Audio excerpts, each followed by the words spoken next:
Most days in my little workshop look the same cold quiet, nothing but the sound of old engines begging for mercy, and that morning should have been no different as the temperature hovered 3 degrees below zero in Redwood Bluff, Colorado, the kind of cold that seeps through your jacket and settles into your bones.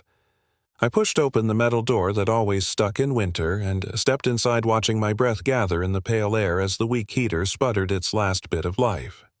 My hands were already numb, and even the wrenches felt frozen solid. I set my watery coffee on the bench and pretended it was enough to wake me up. It never was, but it was all I could afford most mornings.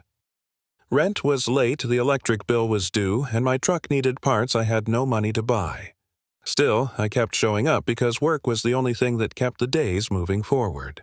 My workshop was small and worn down, with shelves built from old fence boards and a cracked concrete floor that looked like it had been holding itself together out of pure stubbornness. The smell of oil, cold metal, and pine dust had become so familiar that I barely noticed it anymore. I tightened the bolt on a snowblower for Mrs. Howard, the widow who lived a few houses down, and thought about how she always tried to pay full price even though I never let her. Helping folks like her reminded me of my father, a man who worked harder than anyone I have ever known. He used to stand right beside me in this very shop, guiding my hands over stubborn machinery, telling me that every bolt and every joint had a story if you listened closely. He taught me to fix things, but he also taught me to care maybe too much for my own good. I lost him when I was 19, not because his condition was untreatable, but because we could not afford the care he needed. The hospital patched him up, handed him a pamphlet, and sent him home. 2 months later, I held his hand as he slipped away. That memory never faded, and it was the reason I never turned anyone away, no matter how little they could pay. Work helped keep the grief manageable, and the quiet kept me from thinking too hard about the life I did not have. Round 7:30, I stepped outside to shake the stiffness from my arms, expecting another slow morning, but instead, I heard a sound that did not belong in a place like Redwood Bluff. It was a low, smooth hum, the kind you only hear from engines that cost more than everything I owned combined. I looked up just as a white Range Rover turned onto the dirt road leading to my workshop. The sun caught its glossy surface, sending a sharp reflection across the snowy ground.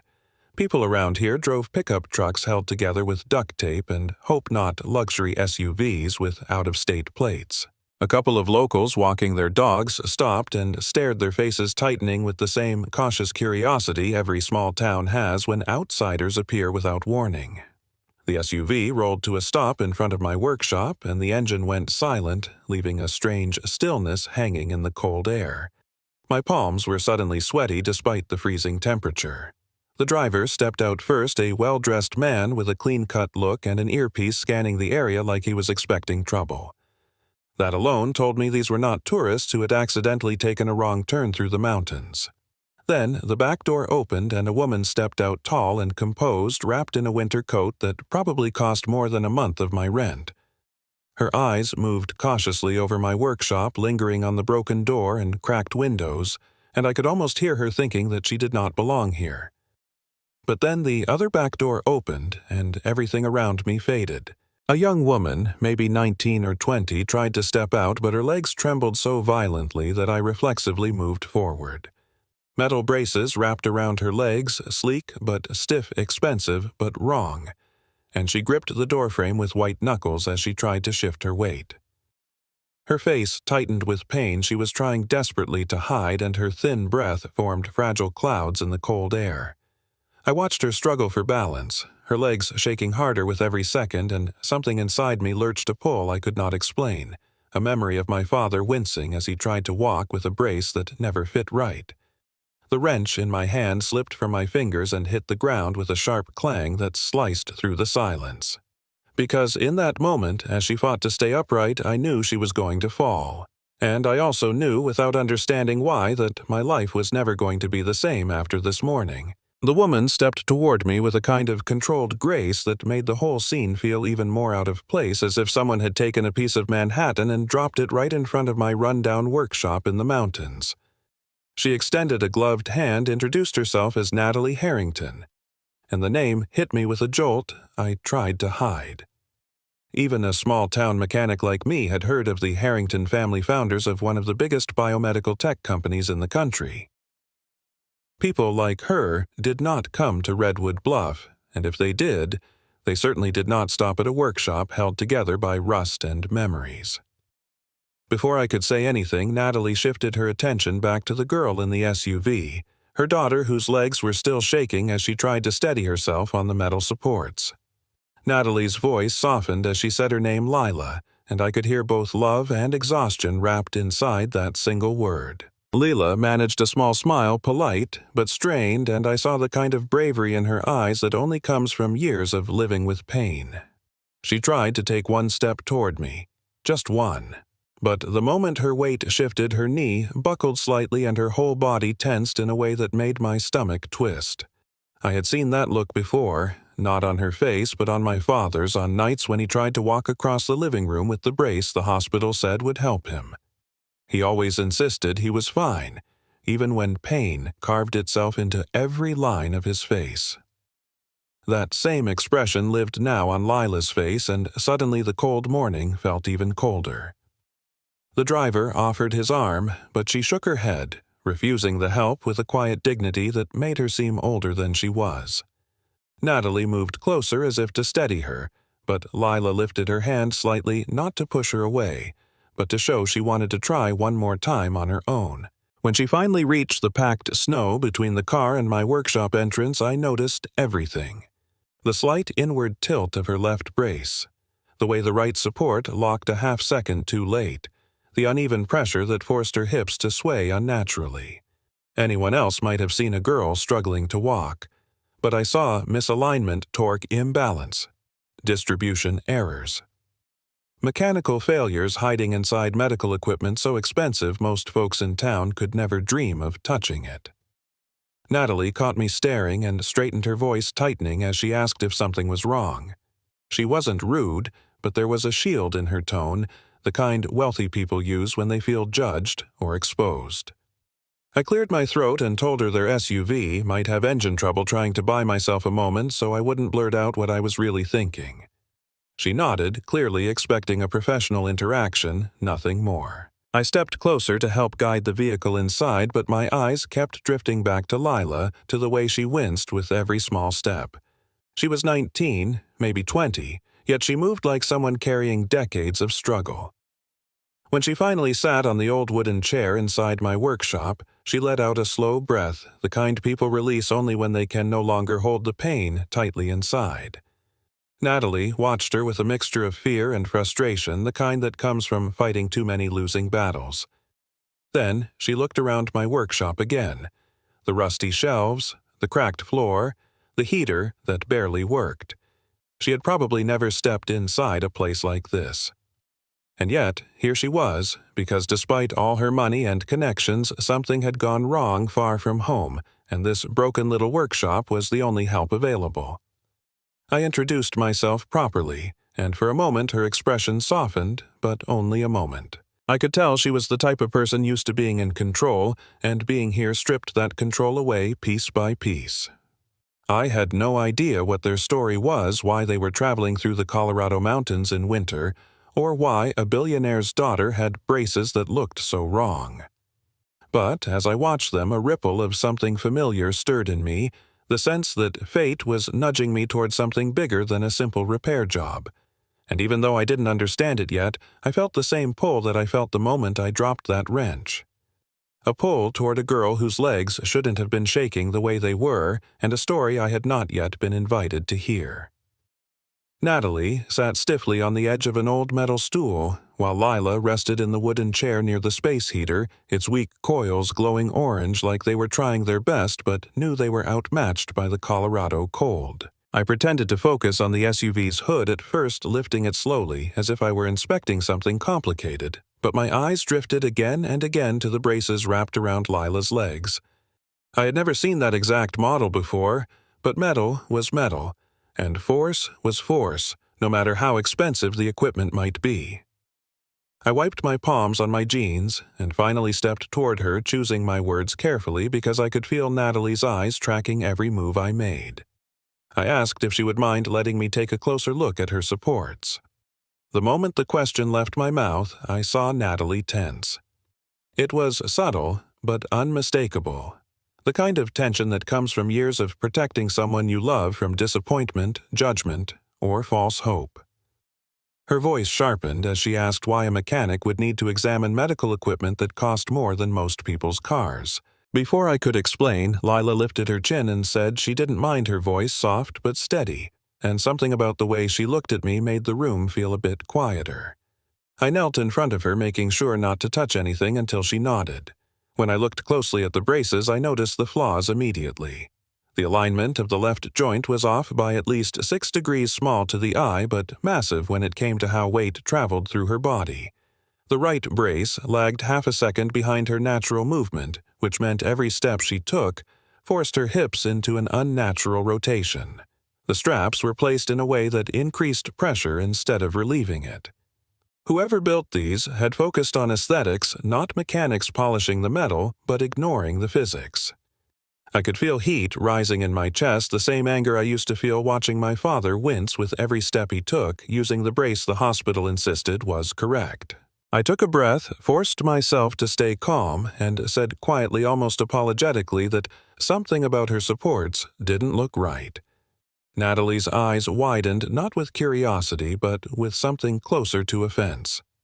She told me these braces were custom-made by one of the top biomedical firms in the country, designed by specialists with decades of experience.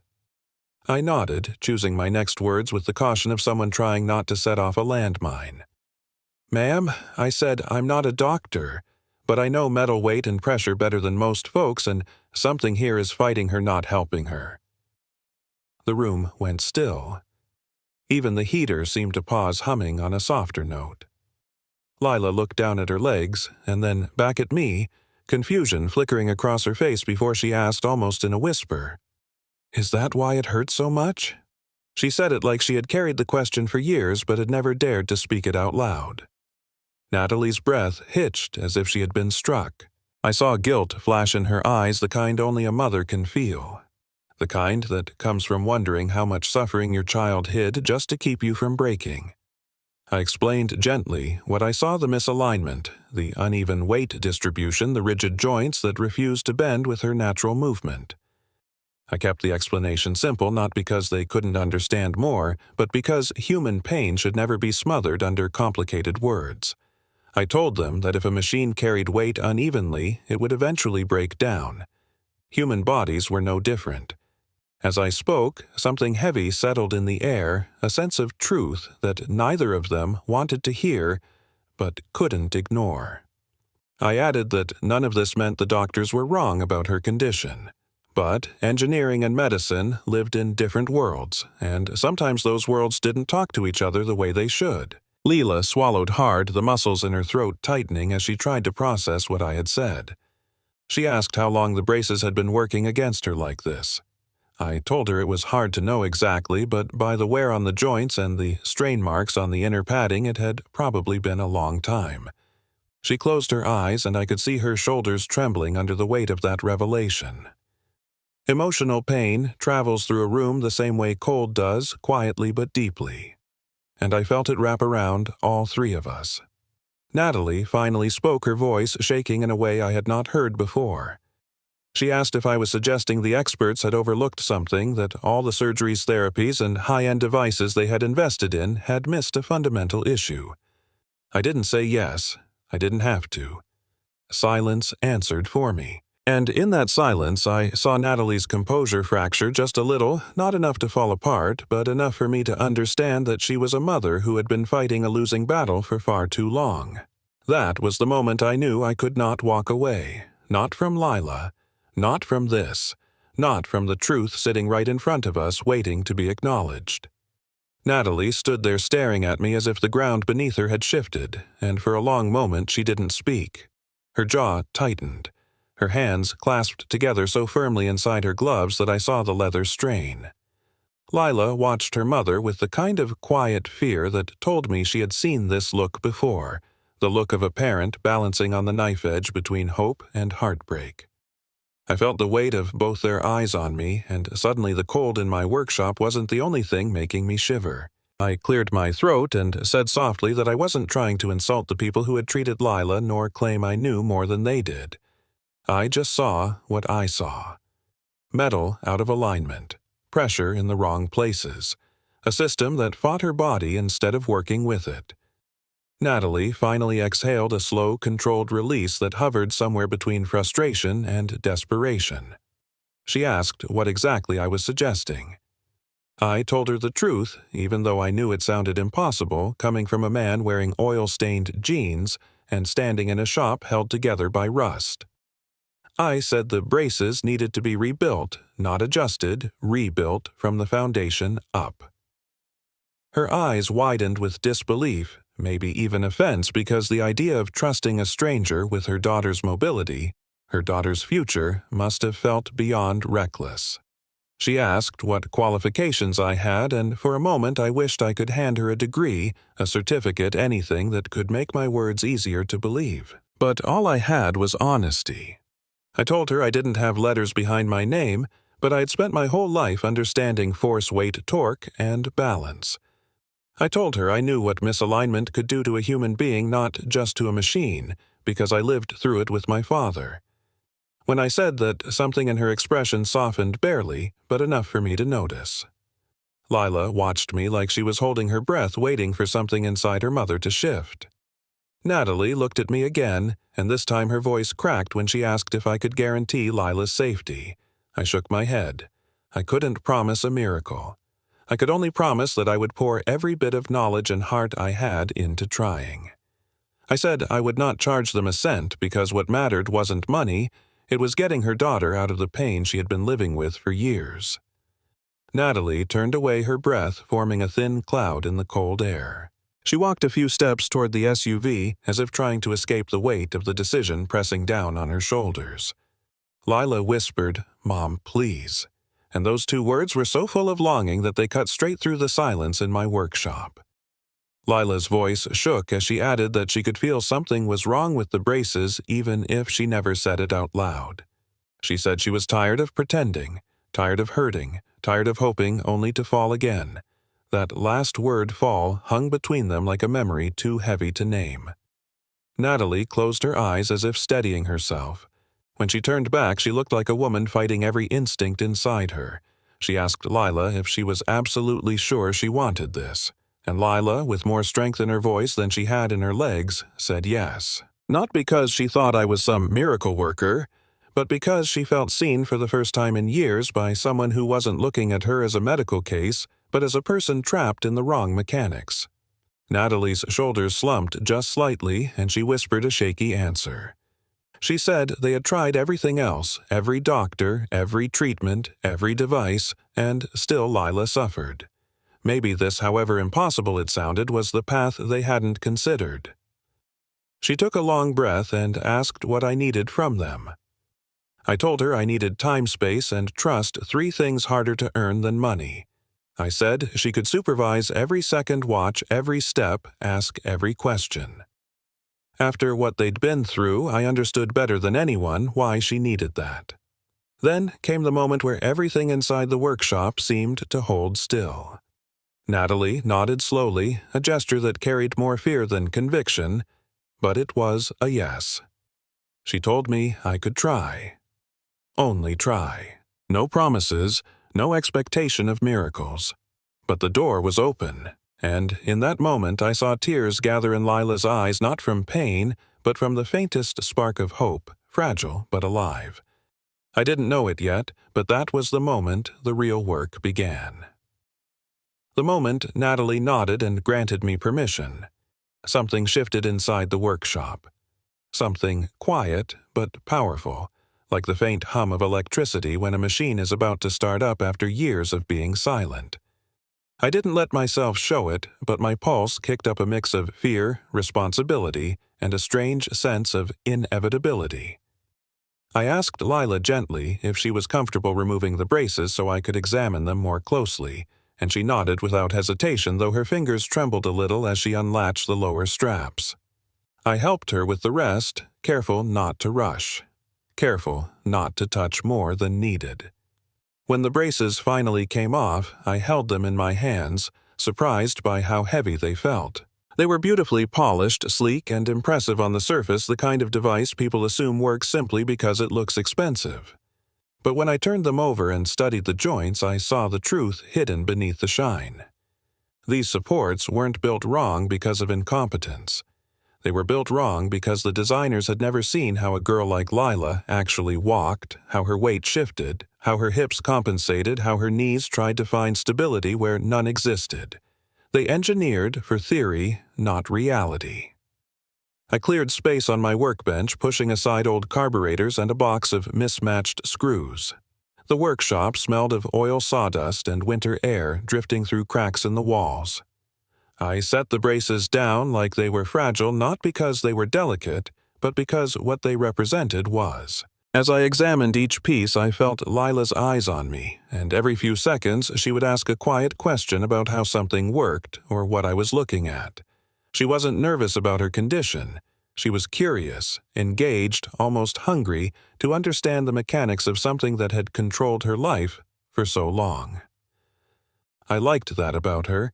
Curiosity in the face of pain is rare. While I worked, Natalie stayed near the doorway, arms crossed, but no longer in a defensive way. She was observing, weighing every gesture, every breath I took, like she was deciding whether she could trust a stranger with her daughter's future. I didn't blame her. If I had a daughter whose legs had betrayed her for years, I wouldn't hand her over to someone like me without fear clawing at my ribs. I laid the first brace flat on the bench and started disassembling it bolt by bolt, joint by joint. The metal was cold and stiff, resisting me the same way it had been resisting Lila. I used my rotary tool to shave down the inner edges, sparks flying in soft arcs against the dim workshop light. The noise filled the space, vibrating through the walls, drowning out the winter wind. As I worked, the heater clicked and rattled, trying its best to warm the space. A few minutes later, the workshop door cracked open, and my neighbor, old Mr. Riker, poked his head in holding a pair of steaming coffee cups. He said he saw the lights on early and figured I could use something hot. Before I could answer, he spotted the luxury SUV in my driveway and raised his eyebrows so high they nearly touched his hat brim. I just shrugged and said it wasn't what it looked like. He chuckled, handed me one cup, nodded politely at Natalie and Lila, and shuffled back outside, leaving behind a trail of cold air. His presence, that simple act of kindness, grounded me again. Small towns run on quiet support like that. I took a long sip of the coffee and kept working. The more I examined the braces, the angrier I felt. Not at the family, not even at the doctors. At a system that treats people like numbers on charts, not like bodies with unique mechanics and histories. I could see exactly how the braces had forced Lila to walk unnaturally, how each flawed joint demanded her muscles compensate, how the uneven torque twisted her hips over time. No wonder she hurt. No wonder she feared falling. Round midday, after hours of disassembly and analysis, I sketched a new layout on an old piece of cardboard using grease to shade the angles. Lila leaned forward to watch, fascinated. I explained that I wanted to reduce the weight by about 15% by replacing the heavier alloy with a lighter one I salvaged from a broken drone someone brought in last summer. I told her that drone parts were designed for stability under shifting force, which was exactly what her braces needed. She laughed softly at the idea of walking on drone technology, but the sound of her laughter, small and shy as it was, felt like a spark of warmth in the cold air. I then explained how I wanted to rework the rotational joints so they would respond instantly rather than lag behind her natural movement. That meant crafting new pivot pieces by hand from aluminum stock I'd been saving for something important. I guess this qualified. As I shaped the metal on the grinder, the vibration rattled through my arms. After half an hour, my fingers ached from holding the material steady, but I didn't stop. I kept adjusting, testing, adjusting again. Natalie watched silently, but I could feel her tension loosening thread by thread. When I moved on to the shock absorption system, I pulled out strips of foam padding salvaged from an old truck seat. Natalie blinked when she saw it, maybe even questioned my sanity, but I told her truck seats take more pounding than almost anything else on the road. If the material could survive a lifetime of Colorado potholes, it could give her daughter something her expensive braces never had: comfort. She didn't argue. I worked late into the afternoon, the workshop temperature dropping as the sun slid behind the mountains. My arms trembled from fatigue and sweat pricked the back of my neck despite the cold. Every so often I checked in with Lila to make sure she was holding up. She insisted she was fine, though I could tell sitting for so long made her restless. Her mother offered several times to take her back to the SUV to warm up, but Lila refused. She wanted to see the process, watch each piece of metal transform into something that might finally give her a chance at living without constant fear. But then came the first test. I assembled one lower section of the brace and asked Lila to try a simple pressure flex while seated. When she pressed down, the metal groaned and bent slightly inward, not enough to break, but enough for my stomach to drop. I had miscalculated the distribution. My heart hammered with embarrassment as I took the piece back, terrified that Natalie would pull the plug on everything. But before she could speak, Lila said gently that trial and error was part of any rebuild. She said it like she was comforting me rather than the other way around. So I tried again. Thicker pivot, different angle, shorter brace line. When she tested it the second time, the piece didn't bend, but it resisted too strongly. The movement felt rigid, unnatural. She frowned, not in disappointment but concentration, as if she were working the problem out with me. By the fifth attempt, Natalie's shoulders had softened and her posture no longer held that tight coil of suspicion. She saw I wasn't quitting, and I saw she wasn't either. When evening settled in and the sky outside turned a deep shade of blue, I finally held up the near-complete prototype. It wasn't perfect yet, but it was close, closer than anything she'd ever walked in, and I saw it in her eyes. Not hope exactly, not yet, but the willingness to believe that maybe tomorrow could be different. That was enough to keep me going long past the point I should have stopped. By the time the next morning arrived, I had barely slept. Every sound in the workshop had haunted me through the night, the whine of the grinder, the clink of metal on metal, the echoes of Lila's soft encouragement each time a test failed. I kept replaying every angle, every joint, every adjustment, searching for anything I might have missed. When the sun finally crept through the workshop window, painting the floor in a pale winter glow, I stood over the finished braces and felt something I hadn't felt in years, a cautious kind of hope. They weren't perfect, nothing handmade ever is, but they were right. They were aligned responsive lighter by a full 15% and balanced in a way that followed the natural motion of human legs rather than forcing the body to obey the machine. I heard the crunch of tires on snow before I saw the SUV arrive. My heartbeat kicked up loud enough that I wondered if Lila and Natalie could hear it too as they stepped inside. Lila looked tired but alert, wrapped in a thick coat, her breath forming small white clouds in the cold air. Natalie hovered close, protective but calmer than the day before. I lifted the finished braces from my workbench and carried them toward Lila, the metal warm from the shop heater and faintly humming with the energy of all the hours poured into them. I explained each modification again, more for Natalie's peace of mind than for Lila's, but Lila listened with a quiet intensity, her fingers tracing the smooth aluminum joints as if memorizing their shape. She asked if it would hurt. I told her the truth. Maybe a little, maybe a lot, or maybe not at all. Bodies are unpredictable. What I didn't say was that I was terrified. Terrified of failing her, of giving her hope only to let it drop right through her hands. I knelt beside her and began fastening the braces around her legs, careful to keep my touch steady even though my fingers trembled slightly. Lila inhaled sharply when the first strap tightened around her calf, not from pain, but from the unfamiliar sensation of something built to fit her rather than restrain her. As I locked the final hinge into place, the workshop fell so silent I could hear the snow sliding off the roof outside. Lila stared at her legs for a long moment, then at me, then at her mother. Her voice was barely above a whisper when she asked if she could try standing. I moved back slowly, hands lifted in case she needed support, though I promised myself I wouldn't touch her unless she asked. This had to be her moment, not mine. Lila placed her hands on the arms of the chair and pushed. Her body shuddered at first, her breath catching in her throat, but the braces did not resist. They moved with her. They lifted with her, They became an extension of her instead of a prison she had to fight against. And then, impossibly incredibly beautifully, she was standing. Not wobbling on unstable joints, not leaning dangerously forward or sideways, standing, balanced, upright. Lila gasped, and for a second I worried she was in pain, but then the corners of her mouth lifted in a stunned, disbelieving smile. She whispered that it didn't hurt, not like before, not in that deep, familiar way that had haunted her since childhood. Tears sprang to Natalie's eyes instantly. She pressed her hand to her mouth as if trying to hold back a sob that had been building for years.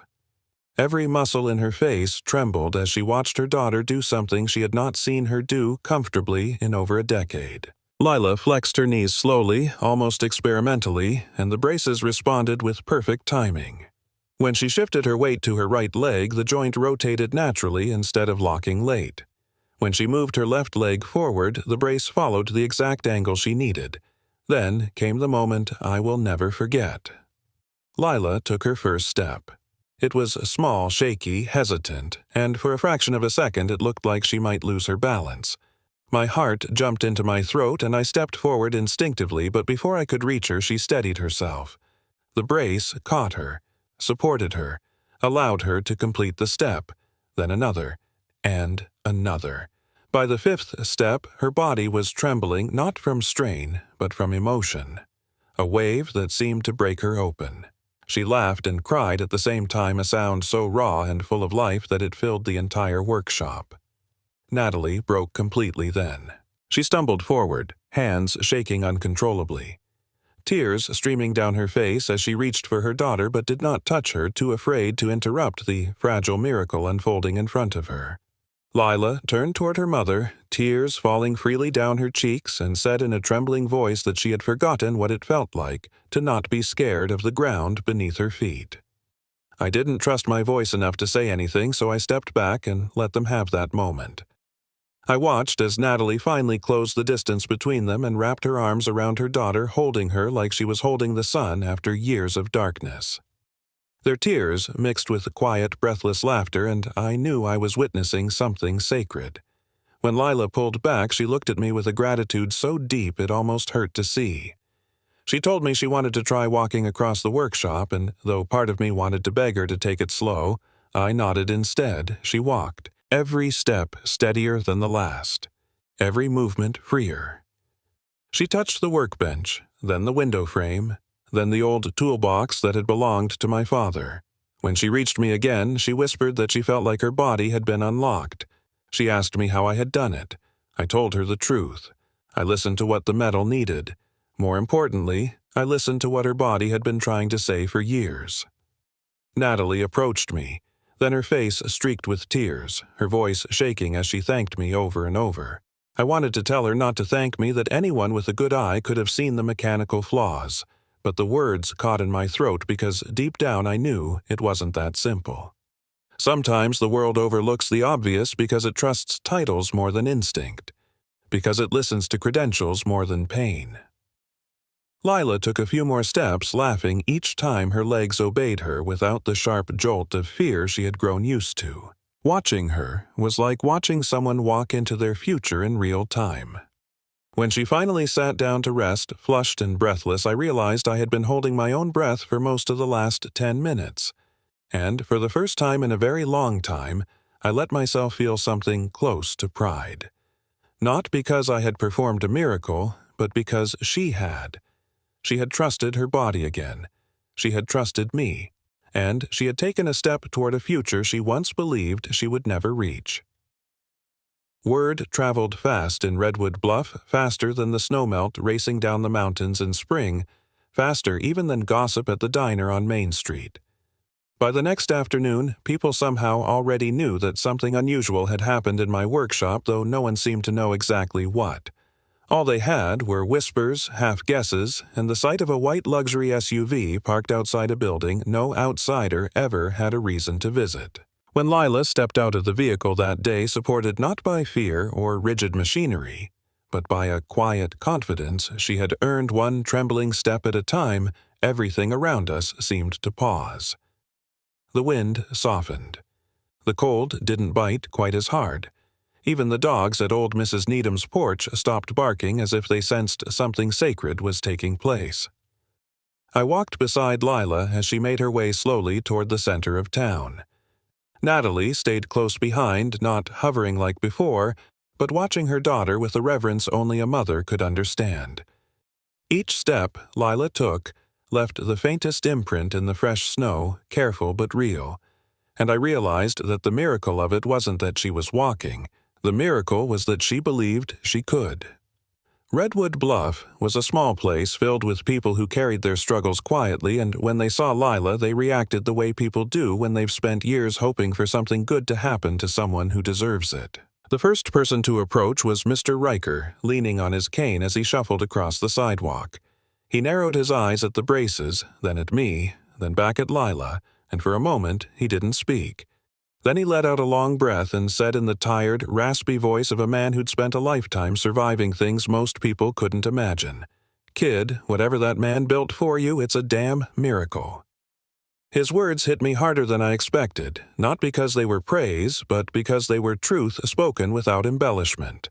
And in a small town, truth carries farther than gossip ever will.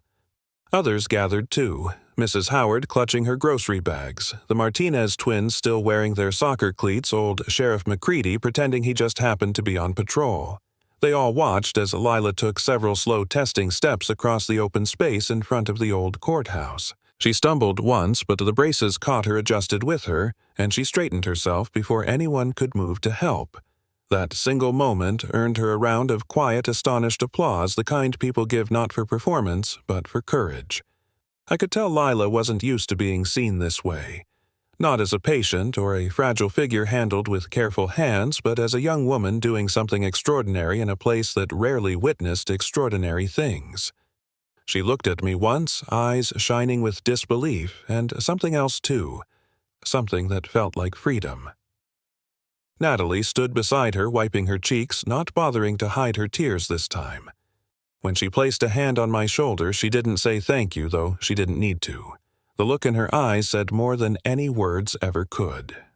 Later, as the crowd thinned and Lila continued practicing her steps near the frozen fountain, I realized that the miracle wasn't confined to my workshop anymore. It belonged to the town now woven into its stories, its sidewalks, its people.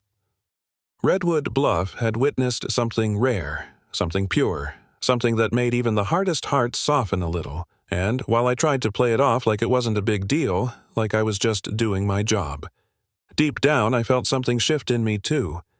I had spent years fixing broken things, but this time something in me had been repaired as well. Not by the work I did, but by watching a girl rediscover her courage step by step in front of the people who now quietly rooted for her. As the sun dipped behind the mountains and cast the town in a warm golden haze, Lila turned to me and said she didn't feel afraid anymore. And in that moment, I believed her, because the town had seen her, and she had seen herself, and neither would forget what happened that day. That evening, after most of the town had drifted back to their routines and the sun had settled behind the mountains in a soft orange haze, Natalie asked if we could talk privately. She spoke with a steadiness that was new for her, the kind that comes after a long day of emotions too big to name. Lila had gone back to the SUV to rest, still glowing from the steps she had taken, steps she never thought she would feel beneath her again. I followed Natalie into my workshop where the heat from the small space heater struggled against the creeping cold. She looked around at the peeling paint, the patched-together shelves, the cluttered workbench where the braces had taken shape, and for the first time she didn't seem out of place. She just seemed thoughtful. She told me she had watched every second of the process from the first moment I examined the braces to the moment her daughter walked across the room, and that she had been trying all day to find the right words to express what it meant to her. But words, she admitted, sometimes failed even the most articulate people. Then she said something I didn't expect. She told me she wanted to offer me a job. Not a favor, not charity. A job, a position in her company's engineering division in New York, working alongside some of the brightest biomechanical minds in the country. She laid out the details, speaking with the clarity of someone used to negotiating multi-million-dollar deals, a six-figure salary, full benefits, housing support, access to resources I couldn't even imagine. She said the world needed more people who could see what others overlooked, who could understand both machine and body with instinct rather than textbooks. She said her daughter wasn't the only one suffering because of flawed designs. I listened to her standing there in my grease-stained jacket surrounded by tools older than I was and tried to picture myself in a gleaming city office with engineers who spoke in algorithms and formulas. I tried to imagine trading the mountains for skyscrapers, trading the quiet of Redwood Bluff for the endless noise of Manhattan. And, for a moment, I'll admit the idea was tempting. Not because of the money, though it was more than I had ever dreamed of making, but because of what it could mean. A chance to help more people like Lila. A chance to take the pain I had lived with since my father died and turn it into something that mattered on a bigger scale. But then I looked around my workshop again. The cracked floor, the old heater, the smell of sawdust and metal that had seeped into the walls over the years. This place wasn't much, but it was mine. It was where I learned everything I knew. It was where I had stood beside my father on long winter nights watching him fix things that no one else could. It was where I had found purpose after losing him, and it was where I had helped give a young woman her future back. Natalie must have sensed my hesitation because her voice softened. She told me the offer was real and that I deserved it. But she also said she knew people were shaped by the places they came from, and she wouldn't blame me if I felt torn. Torn didn't come close to describing it. My chest felt heavy, my throat tight. I thought of the people in town who trusted me, of the small acts of kindness that had kept me going when life had knocked me down. I thought of the veterans who came to me for repairs they couldn't afford, the single mothers who brought broken lawnmowers and apologized for not paying enough. I thought of Redwood Bluff, imperfect and worn down, but filled with people who had become family without ever saying it out loud. So I took a deep breath and told her the truth, the only truth that felt right. I said I was honored more than I could say, but I couldn't leave. I didn't fix things for money. I fixed them because once someone had fixed me. I told her this town still needed me, even if it didn't know it.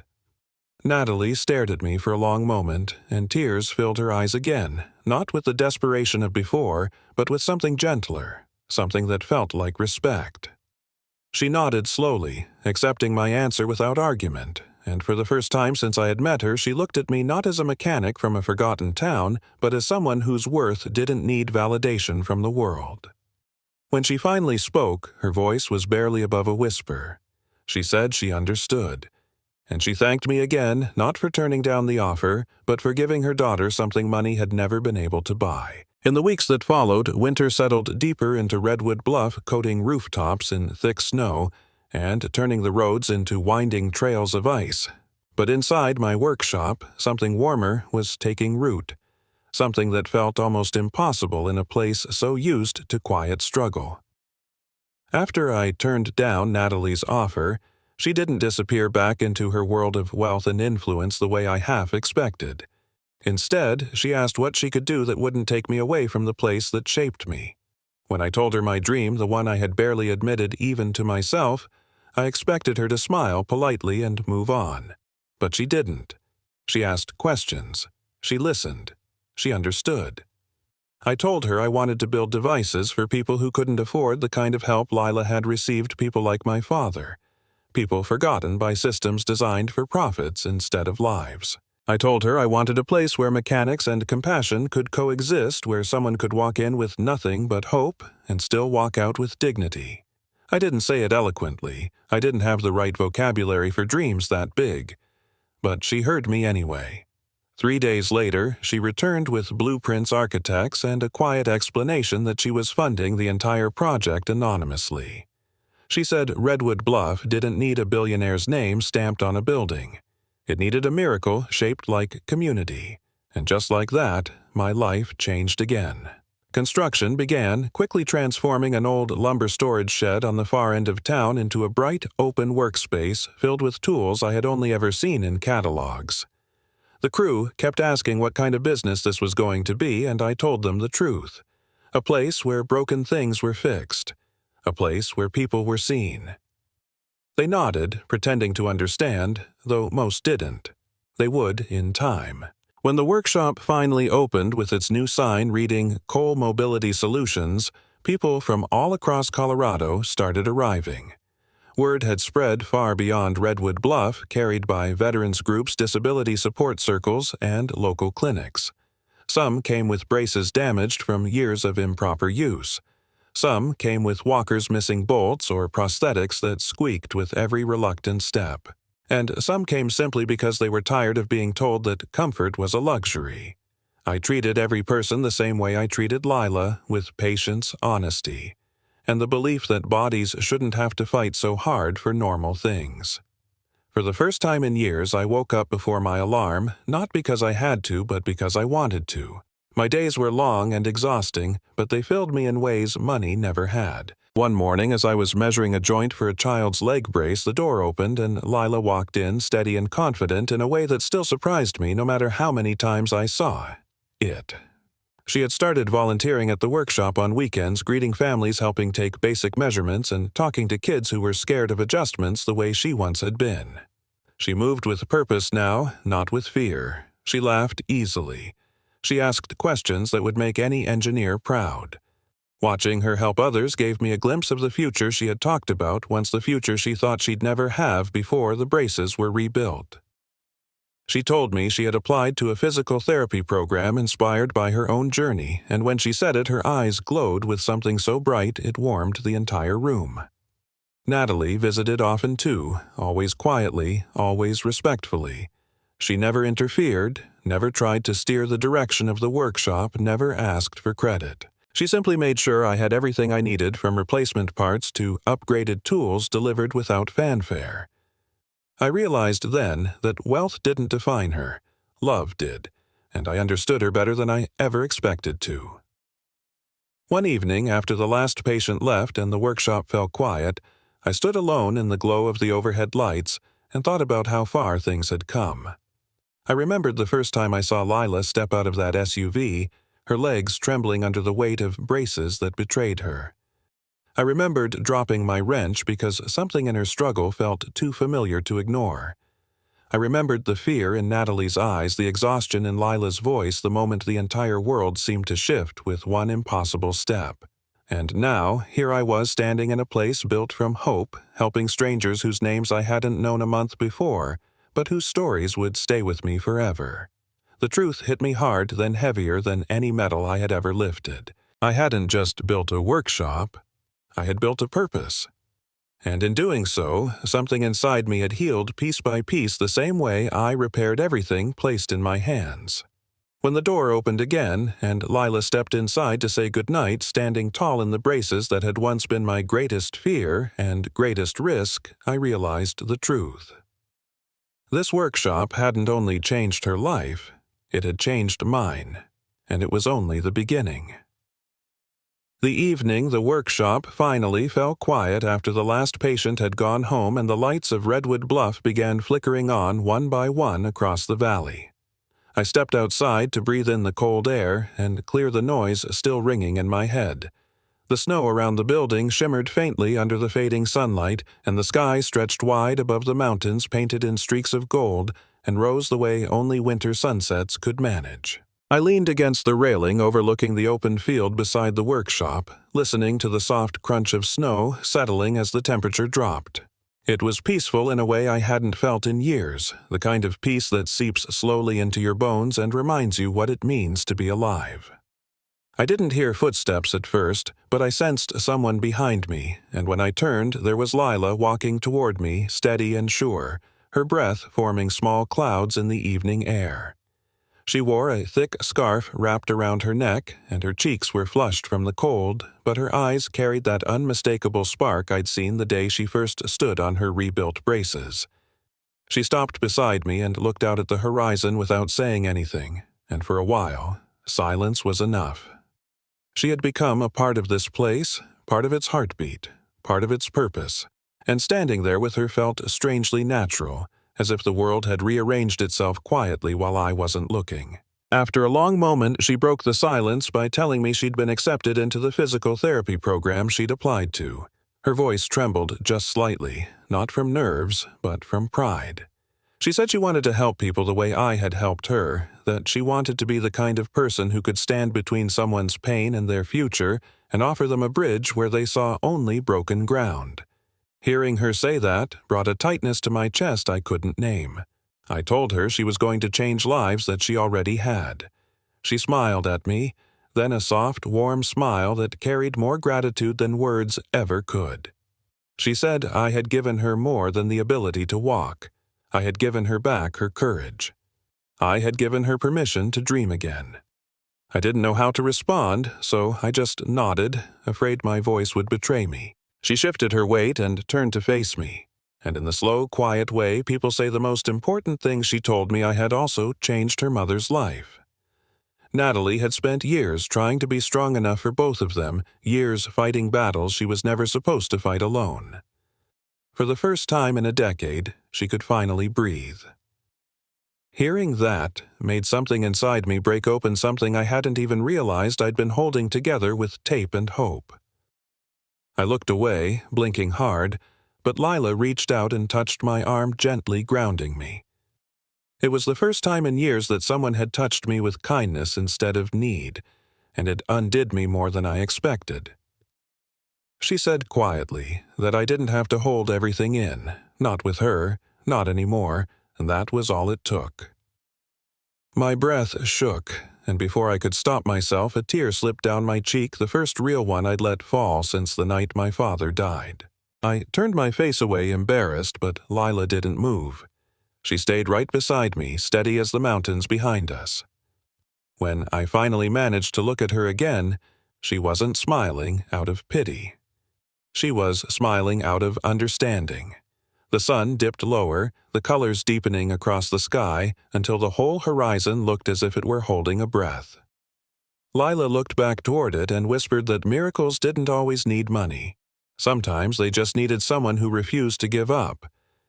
I knew she meant me, but as I watched her standing there tall and strong against the fading light, I realized something else. The miracle hadn't been mine to give.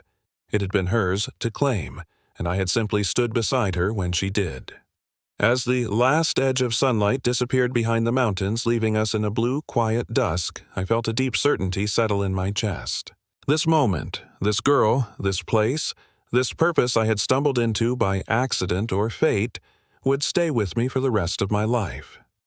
And the sunset, fading gently behind her silhouette, etched itself into my memory forever, not as the end of a story, but as the beginning of everything that would follow.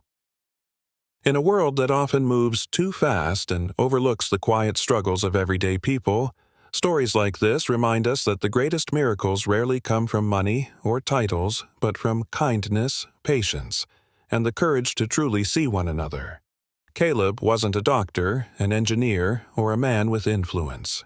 He was someone who used the little he had to make a difference, someone who chose compassion over convenience, someone who showed that hope grows wherever we choose to plant it. And that is the heart of this channel. Here we honor the strength of ordinary people, the power of empathy, and the small acts that lift others up when life becomes too heavy. If this story touched you, we invite you to reflect on the moments when someone's kindness changed your path, or when you offered help that meant more than you realized. You don't need expertise or wealth to change a life. Sometimes all it takes is listening, caring, and believing that every person deserves dignity. If you believe in compassion healing and second chances, we hope you'll join this community. Subscribe, share this video with someone who might need its message today, and leave a comment about a time when kindness found you in an unexpected moment. Your words may become the encouragement someone else needs. Together, let's build a place where stories remind us that even in a divided world, humanity still shines brightest when we choose to lift each other up. Miracles aren't rare. They're simply waiting for someone willing to notice them.